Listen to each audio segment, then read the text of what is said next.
안녕하세요. 얼마 전에 그 코스트 옵티마이제이션이라는 게 그 GA가 되었잖아요. 그래서 사실 이게 좀 궁금하고 내부적으로 교육용 자료를 좀 만들어 볼까 사실 하다가 사실 뭐 내부만 주면 좀 아쉬울 것 같아갖고 네, 이걸 이제 유튜브에 올리려고 지금 촬영을 하고 있는데요. 코스트 옵티마이제이션 이렇게 쭉 살펴보다 보니까 재밌더라고요. 솔직히 나쁘지가 않아서 지금 보면은 CPU 유틸라이제이션이나 메모리 유틸라이제이션이 시간별로 1시간이나 뭐 6시간 별로 어느 정도 썼는지 이런 것들을 쭉 이렇게 데이터를 좀 뽑아주고요. 보여주는 거죠. 그래서 이 정도 썼으니까 사실 좀 지금 좀 낭비하는 느낌이 있으시겠지만 이게 테스트가 좀 많이 있거든요. 그래서 그리고 여기 뭐 GPU나 이런 것들도 좀 있고 해서 그렇게 네 낭비하고 있진 않습니다. 제가 변명하는 게 아니라 네 좀 테스트 목적이 좀 있어서 그렇게 돌아가고 있는 거고요. 어쨌든 현업에서 봤을 때 유틸라이제이션이 이 정도고 유즈드가 이 정도인데 리퀘스트를 이 정도로 했고 얼로케이트가 이 정도 됐으니까 이걸 좀 최적화해야 되겠는데? 라는 게 가시적으로 사실 좀 보이겠더라고요. 그래서 이게 사실 좀 나쁘지 않겠다라고 생각을 해서 여기까지 할까? 이제 3개월도 한번 볼까요? 네, 3개월 동안도 볼 수 있습니다. 네, 그래서 여기까지 할까 생각을 하다가 보다 보니까 그렇다면 과연 그 오토파일럿 있잖아요. 오토파일럿은 어떻게 될까 하고 만들어서 어제 만들었거든요. 이렇게 좀 봤는데 이게 사용량이 잡히는 게 그대로만 표시가 되더라고요. 그러면 사실 이렇게 딱 보면 느낌이 사용하는 만큼 진짜 내는 거고 괜찮을 것 같은데? 라는 생각이 사실 좀 들더라고요. 그래서 사실 그 컨선이 이제 제가 오늘 가격이나 이런 거를 뭐 얘기하거나 그러진 않을 건데요. 왜냐면 기술적인 얘기를 좀 하는 거니까. 근데 가격을 빼고 이게 이제 컨선이 되는 부분은 갑자기 그 뭐 예를 들면은 스케일 아웃이 굉장히 많이 발생하거나 그 디맨딩이 많이 있어서 그거에 따라서 잘 받쳐주나? 이런 게 좀 궁금할 수 있잖아요. 그래서 그 부분을 조금 해보려고 하거든요. 지금 보시면 아실 텐데 오버뷰로 해서 다시 가겠습니다. 오토파일럿은 따로 세팅한 게 없어요. 지금 요구하는 대로 지금 CPU나 메모리가 할당된 거고 같이 비교할 목적으로 스탠다드 같은 곳에다 배포했고 이게 지금 오토파일럿이 보면 네 군데다가 하더라고요. 그래서 조금 어? 네 군데다 하겠다고?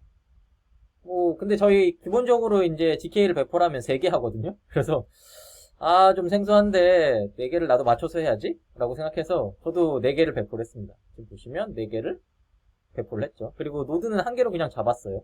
보통은 이제 3개 해갖고 막 12개가 배포되고 그럴 텐데 이걸 픽스드를 해서 노드도 4개 배포했습니다. 그래서 하나는 스태틱하게 들어간 거고 물론 이따가 좀 보시면 아실 텐데 오토파일럿 같은 경우가 노드를 조금 프리셋을 좀 잡아주는 경향이 있는 것 같아요. 네, 그래서 지금 전 4대고 오토파일럿은 5개가 잡혔던 걸로 기억하는데 그런 차이가 있긴 한데 이게 요구하는 만큼 어느 정도 잘 대응을 하는지 그런 거를 좀 보려고 합니다. 아무래도 그렇게 되면 가격을 좀 산정을 좀 해보고 총 TOC를 좀 보긴 해야겠지만 오토파일럿도 용도에 따라서는 꽤 쓸만하다라는 결론이 사실 나오거든요. 뭐 어쨌든 간에 저희 쓴 만큼 돈 내고 싶어 하는 경향이 있고 그 쓴 만큼을 저희가 측정하는 건 좀 번거롭잖아요. 사실 저는 번거로운 걸 굉장히 굉장히 굉장히 싫어하는 사람이고 자동화 해주면 자동화 해주는 대로 쓰는 게 굉장히 좋거든요. 그러면 테스트를 해볼 건데요. 테스트를 어떻게 할 거냐면요. 지금 화면에 보이는 것처럼 각각의 파드, 컨텍스트별로 파드를 1초에 한 번씩 모니터링을 할 거예요. 이쪽은 오토파일럿이고 이쪽은 스탠다드고 그래서 각각의 컨텍스트에 그 파드를 9개까지 늘려라라는 명령을 보낼 거예요. 리플리카 9개를. 네, 각각에 보낼 겁니다. 이 체크 인포는 제가 만든 이미지이고 도커버에서 땡겨오는 이미지거든요. 그래서 사실 9개는 큰 영향이 큰 차이가 안 보일 거라고 예상은 하지만 어쨌든 해보도록 하겠습니다. 약간의 제가 손동작이 느릴 수가 있어서 시간차는 조금 날 수 있지만 네, 둘 다 가능한 빨리 시도를 했고요.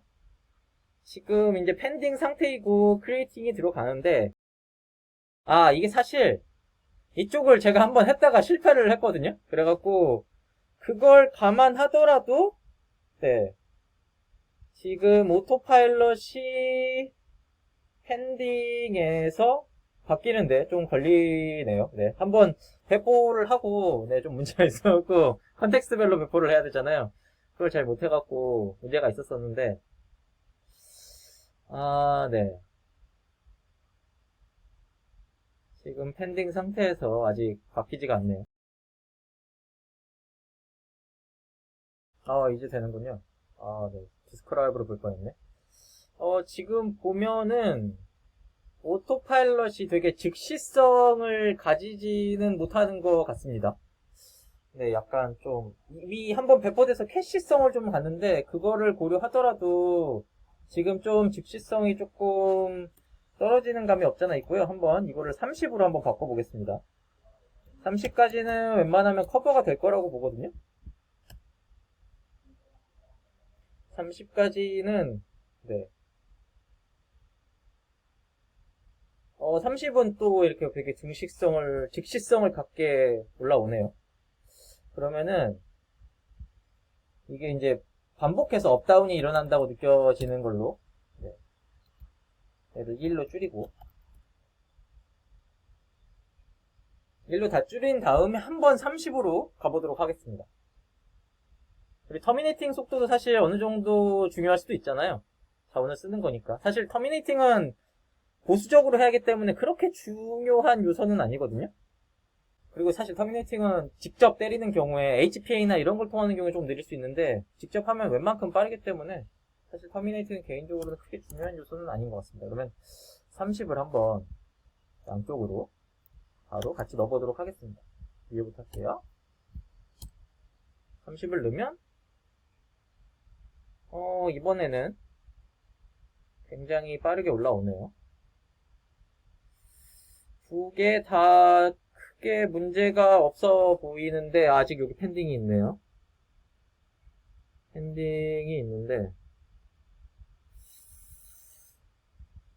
오토파일럿이 그 순간적으로 급증하는 트래픽을 처리하기에는 아무래도 약점이 좀 있는 것 같습니다. 그래서 되게 그 이제 급진적인 서비스나 이런 게 필요할 경우에는 오토파일럿보다는 스탠다드를 가는 게 좋아 보이고요. 저희가 이제 서비스 예측이 안 되는데 그냥 현재 쓰고 있으면서 천천히 늘어나고 그게 이제 천천히 없어지고 이런 것들이 괜찮다면 오토파일럿이 아까 보셨을 때 코스트 옵티마이저 비교해 봤을 때 쓰는 만큼 나오잖아요. 그래서 장단점이 오토파일럿에 있는 게 좀 확실해 보이네요. 지금 이제 테스트 결과로서는 아무래도 그렇게 보여집니다. 네. 이렇게 해서 코스트 옵티마이저 리뷰와 오토파일럿 리뷰를 마치도록 하겠습니다. 감사합니다.